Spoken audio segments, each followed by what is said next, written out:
Slamet Gundul, lahir dengan nama asli Supriyadi di Malang, Jawa Timur, adalah anak sulung dari pasangan Joko Santoso dan Siti Aminah. Ayahnya, Joko, adalah seorang tukang becak yang pekerja keras, sementara ibunya, Siti, berjualan nasi uduk di pasar kecil untuk membantu memenuhi kebutuhan keluarga. Mereka hidup sederhana di rumah kecil dengan dinding kayu yang mulai lapuk, namun keluarga ini selalu menjunjung tinggi nilai kejujuran dan kesederhanaan. Slamet tumbuh menjadi anak periang dengan ciri khas pipi tembam, hidung lebar, dan senyum yang ramah. Meski kondisi keluarganya sulit, orang tuanya berusaha mendidik Slamet agar menjadi pribadi yang baik dan bertanggung jawab. Namun, kehidupan keluarga berubah drastis ketika ayahnya jatuh sakit. Sebagai anak sulung, Slamet terpaksa memikul beban keluarga. Dalam upaya mencari penghasilan cepat, ia mulai terjerumus ke dalam pergaulan buruk dan akhirnya terseret ke dunia kejahatan. Meskipun ibunya, Siti, selalu berharap agar Slamet kembali ke jalan yang benar, senyum khas Slamet tetap menjadi cara baginya untuk menyembunyikan rasa bersalah. Wajahnya yang polos dan sikapnya yang selalu ramah membuatnya tampak berbeda dari kebanyakan orang di dunia yang ia masuki, namun di balik itu, Slamet mulai menjalani kehidupan yang jauh dari ajaran kedua orang tuanya. Di kalangan teman-temannya, Slamet Gundul lebih sering dipanggil Nyo atau Gundul karena kebiasaannya mencukur rambut hingga plontos, sebuah ciri khas yang membuatnya mudah dikenali. Perjalanan kriminalnya dimulai sejak usia remaja, dengan berbagai aksi yang dilakukan di sejumlah wilayah, termasuk di Jakarta. Pada masa mudanya, Slamet sudah berkali-kali berurusan dengan hukum, namun ia selalu memiliki cara untuk keluar dari situasi sulit. Ia pernah ditahan selama 1 bulan di Polres Jakarta Utara, 8 bulan di Polres Jakarta Selatan, dan 4 bulan di Polda Metro Jaya. Meskipun sempat mendekam di balik jeruji besi, pengalaman tersebut tidak membuatnya jera. Setiap kali dibebaskan, Slamet kembali ke dunia kriminal dengan taktik yang lebih cerdik. Kecerdasannya dalam merencanakan setiap aksi, serta kemampuannya melarikan diri dari kejaran polisi, membuatnya semakin dikenal dan dihormati di kalangan kelompoknya. Slamet Gundul menjadi sosok yang ditakuti sebagai bos kawanan perampok bersenjata api yang aktif merampok nasabah bank pada 1980-an hingga 1991. Setiap aksinya selalu menciptakan kehebohan di berbagai kota besar di Pulau Jawa. Meski terkenal karena keberaniannya, Slamet memiliki prinsip unik. Dalam setiap aksinya, tak satu pun korban yang terluka. Hal ini membuatnya berbeda dari perampok lainnya.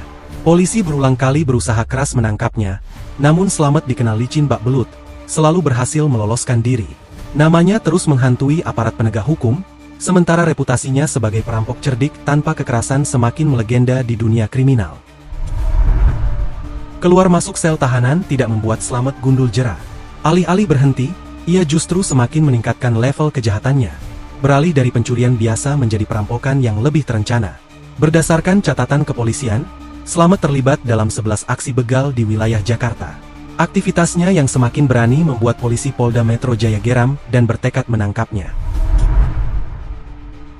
Pada Januari 1987, Slamet Gundul berada dalam incaran polisi yang telah lama memburunya. Setelah mendapatkan informasi mengenai keberadaannya di sebuah rumah kontrakan di kawasan Pondok Kopi, Jakarta Timur, puluhan polisi segera merancang penyergapan besar-besaran. Malam itu, suasana begitu tegang. Rumah Slamet dikepung dari segala penjuru. Setiap sudut telah dijaga ketat oleh petugas bersenjata lengkap, menunggu saat yang tepat untuk menangkap sang perampok legendaris yang selama ini selalu berhasil lolos. Polisi dengan hati-hati mendekati pintu depan rumah tersebut. Ketika pintu diketuk, hanya istrinya yang muncul, tampak kebingungan dan menutupi ketakutannya. Namun, Slamet Gundul, yang sudah terbiasa menghadapi situasi genting, tak pernah kehilangan akal. Di dalam rumah, ia dengan tenang memegang 2 pistol revolver Colt kaliber 32 dan 38, siap untuk perlawanan jika terpojok. Alih-alih menyerah, ia merencanakan pelariannya dengan cermat. Dengan kecepatan yang luar biasa, Slamet bergerak menuju kamar mandi yang terhubung dengan dapur tetangga. Di sana, ia melihat tembok setinggi 2 meter yang membatasi kedua rumah tersebut. Tanpa ragu, ia melompat melewati tembok itu, menempatkan dirinya di halaman tetangga. 2 polisi yang sudah disiagakan di sana sempat melihat bayangannya, namun Slamet lebih cepat. Dengan sigap, ia berlari secepat kilat, sementara kedua polisi itu berusaha mengejar. Ketika Slamet mengetahui keberadaan mereka, tembakan pun terdengar. Dentuman senjata api memecah keheningan malam. Slamet Gundul, terdesak dalam kepungan polisi, menembak secara membabi buta, menciptakan kekacauan dan kepanikan. Setiap tembakan adalah ancaman maut yang memaksa polisi mencari perlindungan di balik mobil dan tiang listrik. Slamet seperti hantu malam yang melawan, bergerak cepat dan licin, menantang setiap petugas yang berani mendekat. "Ayo, tangkap aku jika bisa!" teriaknya, suaranya menggema di tengah kebisingan. Para polisi merasakan ketakutan yang mendalam, terbayang akan akhir tragis jika gagal menangkapnya. Saat sirene semakin mendekat, Slamet menyadari waktu semakin sedikit. Dalam momen mencekam ini, dia bertekad untuk melawan hingga tetes darah terakhir, dengan hanya waktu yang akan menentukan apakah dia bisa melarikan diri dari kepungan maut ini.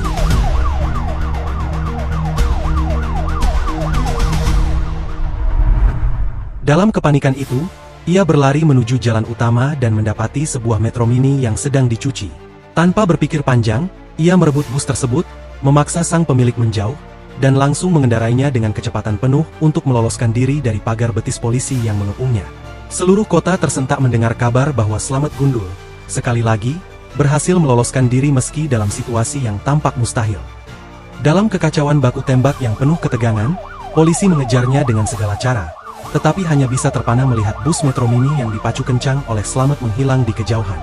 Bunyi sirene semakin samar, sementara para petugas tertegun dan merasa frustrasi, tidak percaya bahwa seorang buronan yang begitu terkenal bisa melarikan diri di depan mata mereka. Beberapa petugas saling menatap, merasa tidak berdaya, seperti mendapati diri mereka terjebak dalam film aksi yang tiada akhir. Slamet, di dalam bus, merasa jantungnya berdebar kencang. Kemenangan itu manis, meski di tengah ketegangan. Ia menyadari bahwa setiap pelarian semakin memperkuat reputasinya sebagai buronan legendaris. Dengan senyum menyeringai, ia memutar kemudi, memasuki jalan-jalan kecil dan menyusuri lorong-lorong yang ia kenal betul, menjauh dari kejaran yang mengancam.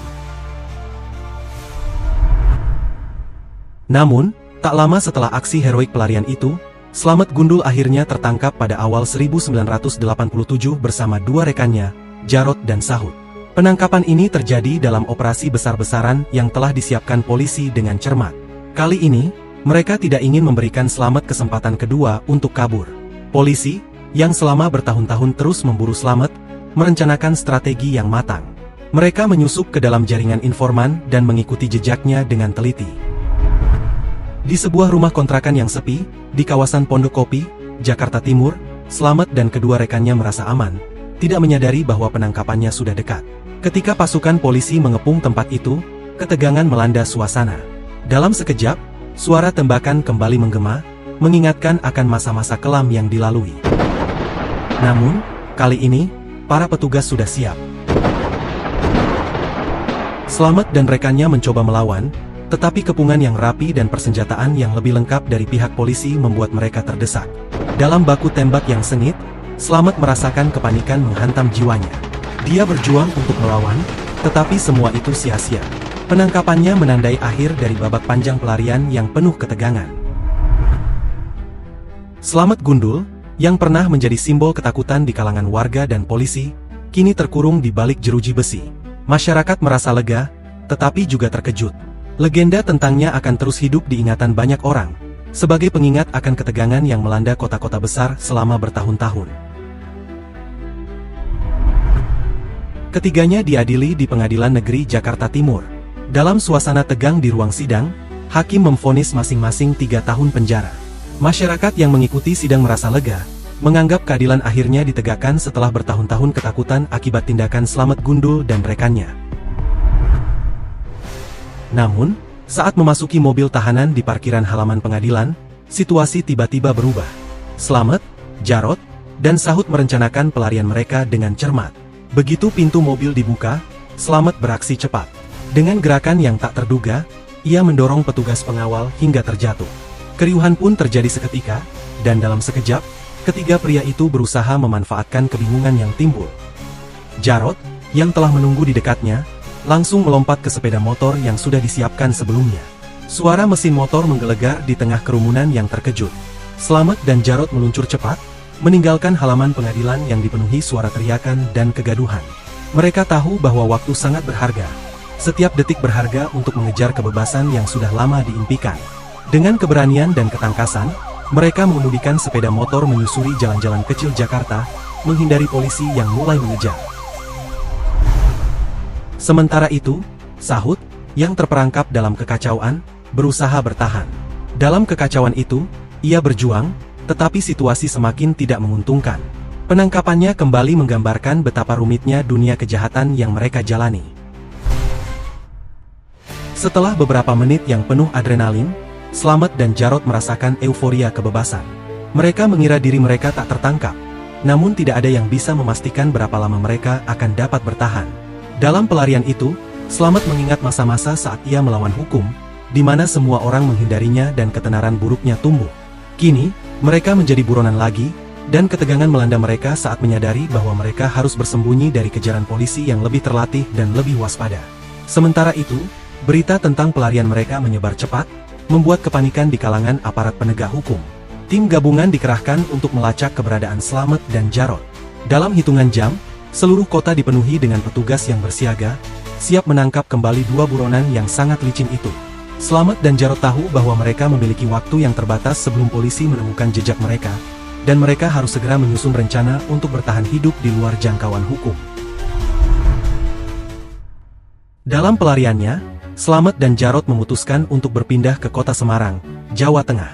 Mereka memilih kawasan Baru Tikung, Semarang Utara, yang dikenal sebagai sarang preman dan tempat berlindung yang ideal bagi mereka. Suasana kota yang ramai, ditambah dengan jaringan bawah tanah yang kuat, membuat mereka merasa aman untuk merencanakan langkah selanjutnya. Di sana, Slamet mulai mengumpulkan semua temannya yang pernah terlibat dalam dunia kejahatan. Mereka semua merindukan masa-masa kejayaan saat Slamet masih menjadi raja kejahatan di Jakarta. Dengan karisma dan pengaruhnya, Slamet berhasil merekrut sejumlah preman lokal, membentuk tim yang solid untuk meningkatkan aksi kejahatannya. Dia berbicara tentang kesempatan baru, kekayaan yang melimpah, dan balas dendam terhadap pihak berwenang yang telah berusaha menjatuhkannya. Dalam beberapa bulan, Slamet dan timnya mulai merencanakan serangkaian aksi kejahatan besar. Mereka mengincar bank-bank lokal, nasabah yang kaya, dan berbagai individu yang dianggap memiliki harta berlimpah. Rencana mereka dirancang dengan hati-hati, memanfaatkan informasi dari jaringan informan yang telah mereka bangun. Setiap langkah diatur dengan cermat, mulai dari pengintaian hingga eksekusi, untuk memastikan tidak ada celah bagi kepolisian. Aksi pertama mereka adalah merampok sebuah bank kecil di pusat kota Semarang. Dengan menggunakan taktik yang sudah teruji, mereka memasuki bank pada siang bolong dengan senjata api terhunus. Keterampilan Slamet sebagai pemimpin terlihat jelas saat ia memimpin anggota timnya. Dia mengatur strategi, mengawasi gerakan setiap orang, dan memastikan bahwa semua berjalan sesuai rencana. Suasana di dalam bank menjadi mencekam. Nasabah dan pegawai panik, tetapi Slamet dan timnya tetap tenang. Dalam hitungan menit, mereka berhasil mengambil uang tunai dan barang berharga, meninggalkan suasana ketakutan di belakang mereka. Mereka melarikan diri dengan kendaraan yang telah disiapkan, menghindari kepolisian yang belum siap menghadapi serangan berani seperti itu. Kejayaan mereka di Semarang tidak berhenti di situ. Dengan keberhasilan pertama, Slamet semakin percaya diri dan melanjutkan aksinya ke target-target yang lebih besar. Mereka merampok rumah-rumah orang kaya, melakukan pemerasan, dan bahkan terlibat dalam penjualan barang curian. Kota Semarang menjadi ladang subur bagi aktivitas kejahatan yang diawali oleh Slamet Gundul dan timnya.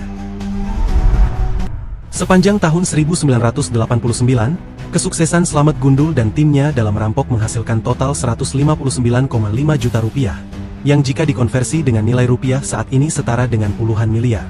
Keberhasilan ini mengukuhkan posisi mereka sebagai salah satu kelompok kejahatan paling ditakuti di Jawa Tengah. Salah satu aksi yang paling mengesankan adalah perampokan juragan tembakau di Kendal, di mana mereka berhasil mengumpulkan uang tunai sebesar 23 juta rupiah. Dengan keahlian mereka dalam merencanakan serangan, Slamet dan timnya menargetkan para juragan yang dianggap memiliki kekayaan melimpah. Di tempat lain, mereka melakukan perampokan terhadap seorang juragan ikan, meraih hasil yang lebih besar, yakni 40 juta rupiah. Tidak berhenti di situ, mereka juga menggondol uang milik Universitas Islam Sultan Agung, Unisula, Semarang, mencuri 34 juta rupiah dengan mudah. Tak ada yang menyangka bahwa serangan tersebut dilakukan dengan sangat cepat dan terorganisir. Salah satu pencapaian terbesar mereka adalah merampok nasabah Bank BCA Peterongan, di mana mereka berhasil mengumpulkan 28,5 juta rupiah. Setiap aksi diatur dengan detail, dan Slamet selalu memastikan bahwa timnya bersiap untuk menghadapi situasi apapun.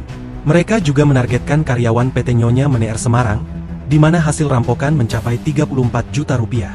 Dengan setiap aksi, ketenaran mereka semakin menyebar, menarik perhatian baik masyarakat maupun pihak kepolisian. Meskipun menghadapi risiko yang semakin besar, Slamet dan timnya terus melancarkan serangan, hidup dalam ketegangan dan kegembiraan. Namun, dengan setiap keberhasilan, bayang-bayang penangkapan semakin mendekat, membuat permainan kucing dan tikus antara mereka dan polisi semakin mendebarkan. Slamet Gundul selalu menemukan cara untuk meloloskan diri dari sergapan polisi Polrestabes Semarang. Salah satu modus yang paling diandalkan adalah saat ia dikejar, ia akan berlari menuju daerah permukiman padat penduduk. Di sana, ia dengan sengaja menyebarkan uang hasil rampokannya ke jalan, menciptakan kerumunan warga yang berebut uang tersebut. Aksi ini tak hanya membuat warga terkejut, tetapi juga menciptakan kekacauan yang menghalangi langkah polisi. Dengan setiap lemparan uang, Slamet menyaksikan bagaimana perhatian orang-orang teralihkan dari kehadiran petugas. Suasana hiruk-pikuk ini memberi kesempatan baginya untuk melarikan diri ke ganggang sempit, menghilang dari pandangan. Namun, meski licin dan cerdik, Slamet tak sepenuhnya kebal dari penangkapan. Suatu ketika, dalam sebuah operasi besar, kepolisian berhasil memantau dan mengantisipasi langkah-langkahnya. Setelah melancarkan aksi perampokan, ia kembali berlari menuju kawasan padat, namun kali ini polisi sudah bersiap di setiap sudut. Dalam kekacauan yang terjadi, Slamet tetap mengulangi taktiknya, tetapi sayangnya, kali ini keberuntungannya tidak berpihak padanya. Malam itu, di SPBU Pandan Simping, Klaten, Slamet Gundul dan 3 rekannya, Jarot, Subagio, dan Sugeng, sudah bersiap untuk melancarkan aksi mereka di kawasan itu, tidak mengetahui bahwa tim unit Sidik Sakti, USS, dari Satuan Resmo Polda Jawa Tengah sudah menunggu di bayang-bayang kegelapan, siap untuk menjebak mereka. Tiba-tiba, peluru bersenjatakan baja menderu, menghujani kawasan tersebut. Suara tembakan yang menggema membuat jantung berdegup kencang, menciptakan suasana yang begitu mencekam. Semangat dan keberanian Slamet, yang biasanya menggetarkan lawan-lawannya, seketika lenyap saat terjebak dalam serangan mendadak itu. Ketakutan melanda setiap sudut SPBU, menyisakan kepanikan di antara para pengunjung yang berusaha mencari tempat berlindung. Di tengah baku tembak, teriakan dan jeritan terdengar, menambah ketegangan. Jarot, yang berjuang di samping Slamet, terjatuh, tubuhnya hancur terkena 5 butir timah panas yang melesat tanpa ampun. Keheningan menyelimuti sejenak, hanya diiringi suara desingan peluru dan suara mesin yang terpaksa dimatikan oleh mereka yang berusaha menyelamatkan diri. Di sampingnya, Subagio dan Sugeng mengalami nasib yang sama. Keduanya tertangkap, tubuh mereka terluka parah, terkapar di tanah dengan darah mengalir membasahi lantai SPBU. Slamet Gundul, yang terluka di bahu, merasakan nyeri menyengat namun didominasi oleh ketakutan. Dalam momen kritis itu, ia menyadari ini adalah kesempatan terakhir untuk melarikan diri. Dengan segala tenaga, ia bergegas menuju sepeda motor yang terparkir dekatnya, mengabaikan rasa sakit yang menjala. Suara sirine polisi semakin mendekat, memecah kesunyian malam yang mencekam. Dengan tekad kuat, Slamet memutar gas sepeda motor, deru mesinnya seolah meneriakkan keberanian di tengah teror. Ia melesat pergi, meninggalkan kerumunan yang terkejut dan jejak darah sahabatnya. Dengan setiap detak jantung yang berdebar, ia berusaha mengabaikan rasa sakit. Malam ini bukan sekadar pelarian, tetapi pertarungan untuk hidupnya.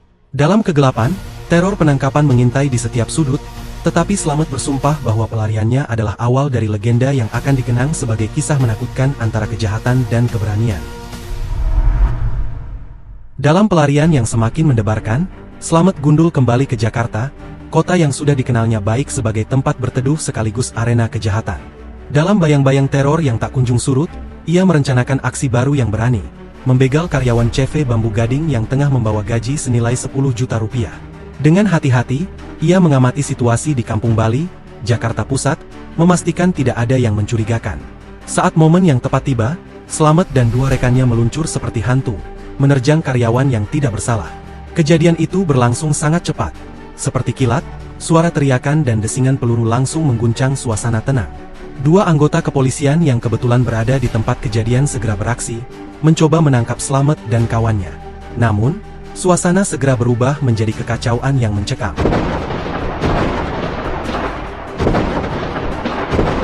Suara tembakan bergemuruh, mengisi udara dengan ketegangan. Slamet, yang terlatih dalam melarikan diri, merespons dengan instingnya. Dalam sekejap, 2 perampok kawannya terjatuh, tubuh mereka terkulai dalam genangan darah. Teriakan panik dan suara sirene polisi mulai memenuhi kawasan itu. Tetapi Slamet, dengan jantung berdegup kencang, tahu bahwa ia harus bertahan hidup.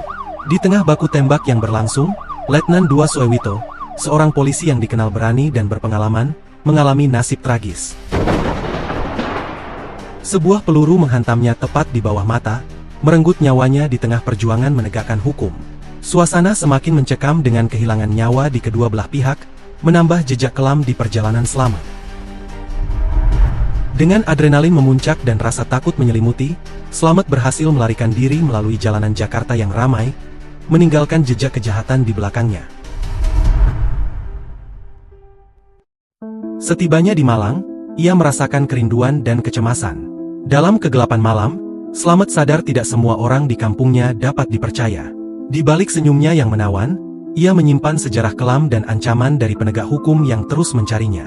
Namun, ia bertekad memanfaatkan segala cara untuk melindungi diri dan membangun kembali kekuatan kejahatan yang membuatnya terkenal. Setelah 8 tahun bergelimang kejahatan, Slamet Gundul, sang buronan ulung, mendapatkan reputasi yang menakutkan. Total 55 aksi perampokan telah dilakukannya, menciptakan teror yang melanda berbagai kota besar di Pulau Jawa. Pada tahun 1991, perhatian polisi semakin tertuju padanya setelah beberapa laporan menyebutkan tentang seorang perampok bersenjata yang dikenal dengan ciri khas pipi tembam dan kepala pelontosnya. Kabar terakhir yang menyebutkan keberadaan Slamet muncul dari Surabaya, di mana beberapa anggotanya terlihat berkeliaran di Pasar Turi. Dalam operasi yang dipimpin oleh kepolisian setempat, 7 orang terduga perampok berhasil ditangkap. Di antara mereka, ada sosok yang mencolok, Supriyadi, yang tak lain adalah Slamet Gundul. Namun, tanpa cukup bukti, Supriyadi terpaksa dilepaskan, membuatnya kembali melanjutkan pelarian. Ketika petugas kepolisian Polrestabes Surabaya kembali meninjau catatan penangkapan Supriyadi, mereka mulai merangkai teka-teki yang mengerikan. Semua bukti yang menunjukkan keterlibatan Supriyadi dalam jaringan kejahatan besar itu mengarah pada satu kesimpulan mencengangkan. Supriyadi tidak lain adalah Slamet Gundul, buronan berbahaya yang telah mengubah kejahatan menjadi seni. Dengan penemuan ini, kepanikan dan ketegangan mulai melanda jajaran kepolisian. Mereka segera membentuk tim khusus, Operasi Jaring Emas, untuk mengejar dan menangkap Slamet. Tim ini terdiri dari para penyidik terlatih dan berpengalaman yang telah berjuang bertahun-tahun untuk melacak jejak kejahatan Slamet. Tim tersebut mengintensifkan pencarian mereka di kawasan Putat Jaya, Surabaya, di mana Slamet dilaporkan sering berpindah-pindah. Mereka menyelidiki setiap sudut, dari gang sempit hingga pasar yang ramai, tetapi Slamet selalu selangkah lebih maju. Dengan kecerdikan dan pengalamannya dalam bersembunyi, ia berhasil menghindari jebakan polisi. Ia bersembunyi di antara kerumunan, menyamar sebagai warga biasa, dan memanfaatkan kepadatan kota untuk menghilang tanpa jejak. Setelah berhari-hari melakukan pengintaian di kawasan Morok Tembangan, tim Resmob Polrestabes Surabaya yang dipimpin Kapten Oerip Sugianto merasakan ketegangan dan harapan yang menyatu. Mereka tahu bahwa mereka sedang mengincar salah satu penjahat paling berbahaya di Indonesia, dan kegagalan bukanlah pilihan. Pada pagi 16 Juni 1991, tim yang terdiri dari sekitar 30 polisi bersenjata lengkap mengambil posisi strategis di sepanjang Jalan Raja Wali, Jalan Gresik, Jalan Kerembangan Bakti, dan di sekitar Pasar PPI. Setiap detil diperhatikan, suara langkah kaki, hiruk-pikuk pedagang, dan bau rempah-rempah dari pasar menciptakan atmosfer yang syarat ketegangan. Kapten Urip, dengan pengalaman bertahun-tahun di lapangan, mengarahkan timnya, memastikan setiap anggota siap dan waspada. Setelah lebih dari 1 jam menunggu dalam keheningan, ketegangan mulai memuncak. Tak lama kemudian, mereka melihat sebuah angkutan umum yang berhenti di pinggir jalan. Dari dalamnya, seorang pria muncul, Slamet Gundul. Dengan tubuh tinggi dan tatapan tajam, ia tampak tidak menyadari bahwa hidupnya akan berubah selamanya dalam sekejap. Ketika Slamet melangkah turun, seluruh tim langsung beraksi. Dalam hitungan detik, polisi menyergapnya dari berbagai arah. Dengan sigap, mereka mengangkat senjata dan mengarahkan ke arahnya. Slamet, yang tidak menduga bahwa saat itu adalah akhir dari pelariannya, hanya bisa tertegun. Kengerian menyelimuti dirinya saat menyadari situasi yang tak terhindarkan. Tanpa ada perlawanan, Slamet Gundul ditangkap dan diborgol. Suasana di sekitar seketika menjadi gaduh. Pedagang dan warga yang tadinya beraktivitas di pasar menoleh, terkejut oleh kejadian mendadak yang terjadi di hadapan mereka. Keberanian petugas yang telah lama berupaya melacak jejak kejahatan Slamet akhirnya membuahkan hasil. Kapten Urip mengawasi penangkapan itu dengan penuh rasa syukur. Meski ada perasaan lega, ia tahu bahwa ini adalah awal dari perjalanan hukum yang panjang bagi Slamet Gundul. Dengan wajah dingin dan senyuman sinis yang masih tersisa, Slamet ditarik menuju mobil polisi, di mana ia akan menghadapi konsekuensi dari serangkaian kejahatan yang telah dilakukannya. Setelah penangkapannya yang dramatis, Slamet Gundul dibawa ke 3 wilayah kepolisian berbeda untuk pemeriksaan mendalam: Surabaya, Semarang, dan Jakarta. Penjagaan ketat menyertai setiap langkahnya, terutama saat ia dipindahkan ke Jakarta menggunakan pesawat Cessna.